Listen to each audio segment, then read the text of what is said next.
Hey all, welcome back to the Real Life Pharmacology Podcast. I'm your host, Eric Christensen, and you can track us down at reallifepharmacology.com.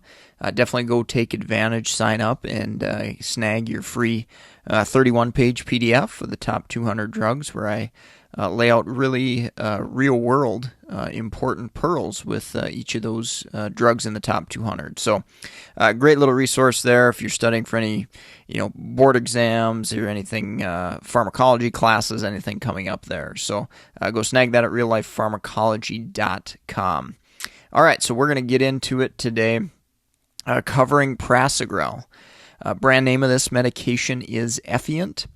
And this medication is classified broadly as an antiplatelet agent. A little bit more narrowly, it is a P2Y12 inhibitor. So P2Y12 is actually part of ADP receptors, and those receptors are found on platelets. So to have its antiplatelet activity, the drug binds to that P2Y12 part of the ADP receptors, and ultimately this inhibits the function of the platelet to be activated and to bind and stick to other platelets. Okay, and what that's going to do is play into the fact that this is going to inhibit platelet aggregation and help prevent blockages within vessels. So the primary indication here for Prasugrel, you'll see it used in acute coronary syndromes where patients are undergoing PCI and they've got stents and things like that. So STEMI, non-STEMI, unstable angina, those are examples of varying degrees of heart attacks, basically, where we've got blockages in the vessels there. And this antiplatelet agent, often used in combination with aspirin, is going to help prevent another blockage from occurring. So let's talk about adverse effect profile a little bit. The biggest thing with this medication is bleed risk, and that's pretty blatant, pretty obvious. Anytime you thin the blood, you're going to help with preventing blockages and blood clots and things of that nature. However, you are going to increase that bleed risk, of course. So I kind of try to think about patients that might be at a little bit more of an increased risk. Patients with renal disease, for example, they, may have some alterations in concentrations of this drug a little bit. Liver problems, patients already maybe have a little bit of trouble with their clotting cascade. They may be at a little bit more increased risk if they've got significant hepatic impairment there. Also, if you've got a patient with a past GI ulceration history that it's maybe unknown or we don't have an exact cause, they may be a little bit more prone to something like that.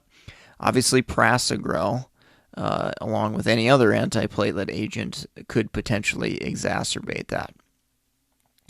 A few other things as far as using this medication and things to think about. So patients who have had a TIA or stroke in the past are actually at a little bit higher risk for complications, bleed, intracranial hemorrhage, things of that nature. So Prasugrel specifically is recommended to be avoided in that patient population. So in that setting, you're probably going to look to another antiplatelet agent, another P2Y12 inhibitor. Another patient population, Prasugrel shows up on the Beers list. And again, that's due to bleed risk, but specifically, Beers list is a geriatric criteria, meds to try to avoid. Specifically, they say greater than or equal to age 75. If patients in that age group, they probably are at higher risk for complications from bleeding. So definitely remember that one as well.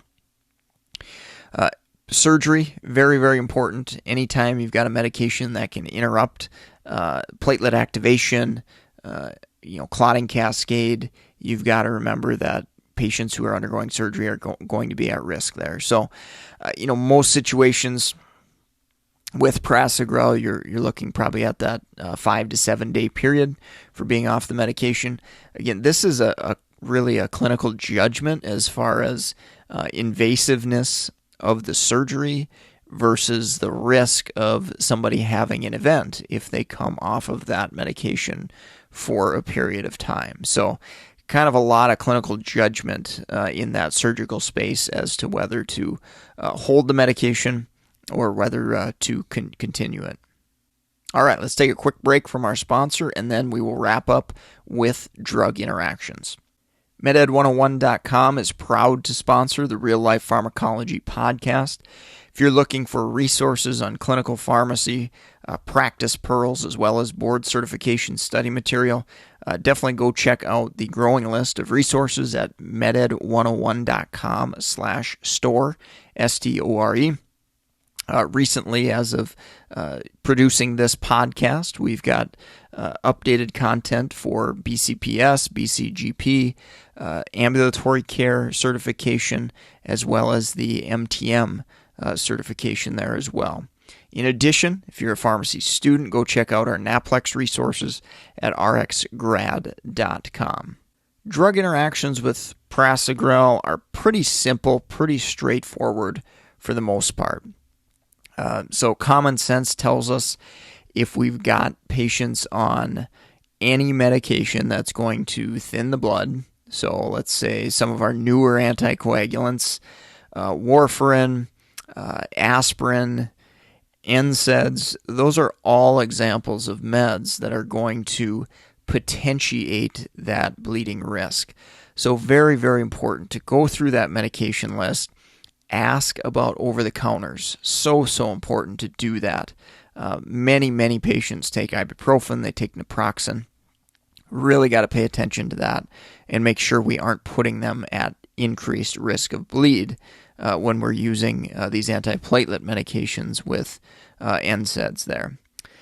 One last drug interaction I did want to mention that's a little bit controversial as to how much of an effect it has, but morphine has often been referred to being used in ACS, at least in the past. This medication, morphine, can potentially reduce the effects of Prasugrel, so it may inhibit that antiplatelet effect, which obviously could put our patient at risk for more negative cardiovascular outcomes. So morphine in general, is typically avoided if possible in the setting of acute pain due to ACS. But it's important to remember why it is avoided there. And certainly we've got plenty of risk with opioids in general. But the added effect of potentially reducing the effectiveness of that Prasugrel is an important thing to note there. So really, morphine reserved generally only if patients are in severe pain in that setting of ACS or associated with their acute coronary syndrome. One other thing I did want to mention, specifically with clopidogrel and Prasugrel. So clopidogrel, you can go listen to the previous podcast on that. It is in the same class of medications, and they're often or can be substituted for each other. In one situation, I've definitely seen Prasugrel substituted for clopidogrel is in the situation where we know we have a patient potentially with genetic variations and or drug interactions by CYP2C19. Okay, so if you've got genetic variations, CYP2C19 is very critical to clopidogrel because that is the enzyme that clopidogrel is activated by. And if we don't have that enzyme, or it's not functioning properly, or it's being inhibited by drugs, we have the potential to lose that effectiveness of clopidogrel. So just wanted to point out that situation, that scenario, where you may see Prasugrel preferentially used over clopidogrel, even though it's more expensive and other things, and has some of those risks that I talked about as well earlier in the podcast here. So I think that's going to wrap it up for today. If you enjoyed the show, if you found something beneficial here, definitely leave us a kind rating review on iTunes. Those are all greatly appreciated, or wherever else you're listening. So appreciative of all the kind reviews thus far. Share us with a friend, colleague, email list that you're a part of.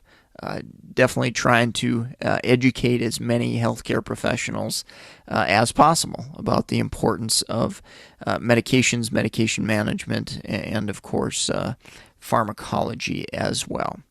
Thanks for listening. Take care. Have a great rest of your day.